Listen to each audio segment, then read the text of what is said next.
শামী ভাই ওই ভাইরাল গানটা একবার শোনান না, সেই লাগে আপনার কণ্ঠে, প্লিজ।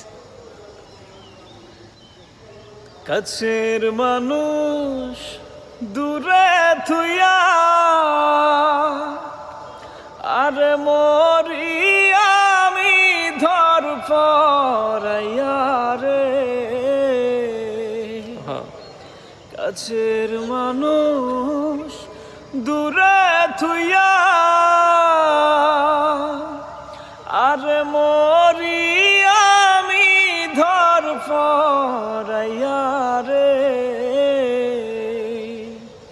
দারুণ জ্বালা দিবানিসি, দারুণ জ্বালা দিবানিসি, অন্তরে অন্তরে আমার তো সাধের মন বধুয়ায় রে, কি জানি কি করে।